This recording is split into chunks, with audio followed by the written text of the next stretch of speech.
said you left town. Yeah, to visit my mom. Why? He's checking to see if you're still human. Look, I'm here to warn you. If your kind come on our land again. You went to the LA Con before, and you've been to Comic-Con with 10,000 people in a room. Does that give you more confidence as an actor? Does that help when you just go on any movie and do anything? It does, yeah, definitely. It reminds us of the support we have behind us, which is ridiculous. We have the best fans in the world. So, yeah, it's quite amazing to go out and see thousands and thousands of fans and how passionate they are about this, because we are as well, and to be able to share that is pretty awesome.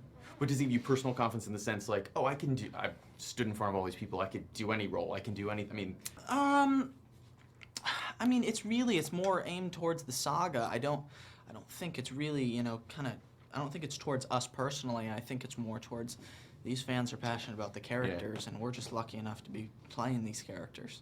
Would you say that the dramatic scenes, because you have some pretty heavy stuff in this film, were more difficult than in New Moon, or sort of on par, or?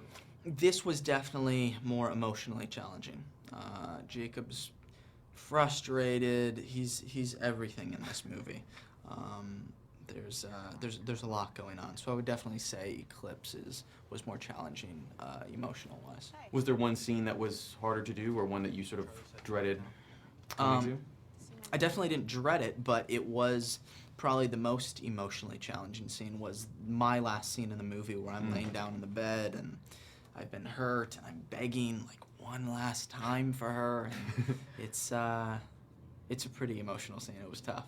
I'm assuming that you did not go on your training regimen, you know, 365 days a year. Do you feel like you have to like really spend the next couple months, to, you know, to get to that sort of form that you were before, or do you not worry as much, or like how does it work?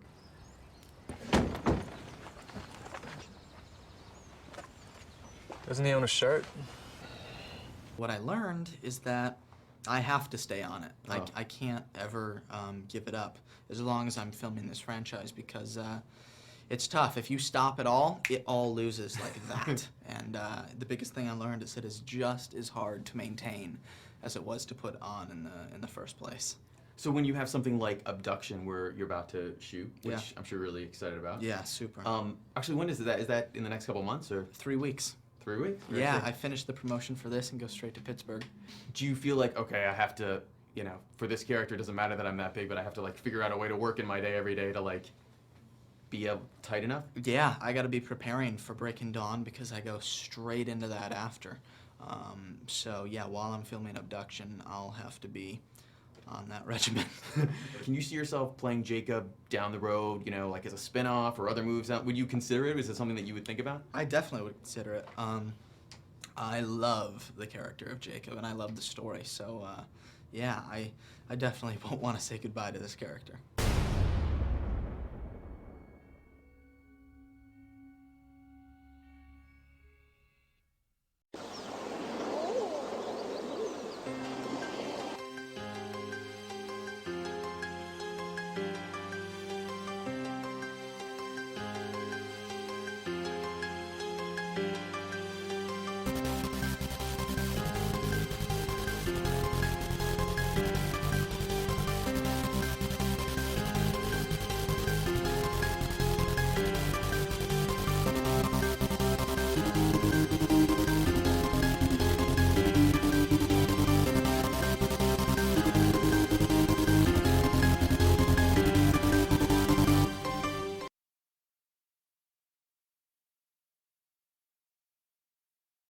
Football or baseball? Football. The Apprentice or American Idol? American Idol. Mexican? That was such a hard choice because I love them both so much. Keep going. Mexican food or Chinese food? Mexican. Karate or acting? Acting. Okay. Michigan or California? Michigan. Yeah, it's impossible. I'm gonna go with Michigan. I'm just gonna do it. Don't make me choose. Blondes or brunettes? Let's go with redheads. Ooh. Whoa! Whoa, ladies! Hey, hey! He likes the redheads. Werewolf or vampire? I'll stick with my boys. Werewolf. Sure. Yes. What sound or noise do you love? Car engine. What sound or noise do you hate? nails against a chalkboard. What profession would you pursue if you could? Football. Football. And we come full circle back to the first There question. you go. You did it, my friend! Flawlessly!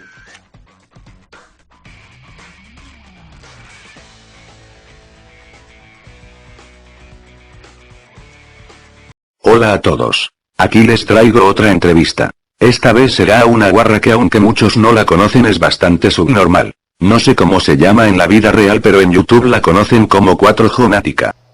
Simplemente os voy a decir que Justin Bieber es un chico de ahora 16 años que vive con su madre, vivía con su madre y subía vídeos a YouTube cantando porque de verdad le gusta la música y disfruta cantando.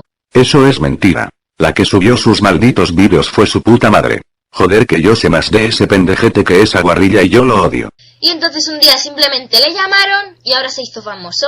¿Qué os pasa? Que tenéis envidia, sí, envidia, guapos, sí. ¿Por qué? Porque es mejor que vosotros, porque es famoso, porque canta bien, porque está buenorro, porque baila de puta madre. Por eso le insultáis, porque tenéis envidia. Y se hizo famoso y por eso le tenemos envidia. Babosa. No se dice envidia, se dice envidia. Además que tengo que envidiarle a ese pendejete. El cantar como mujer. El que me confundan con mujeres. El ser odiado por casi todos los hombres del mundo. Las canciones de Justin hablan del amor, de los niños de África y todo eso, y de su vida, ¿vale? Exacto. Eso lo hace más malo. No tiene originalidad. Todo es amor.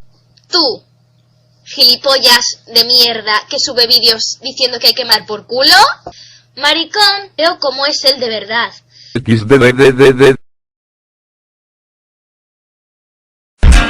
¡Compré un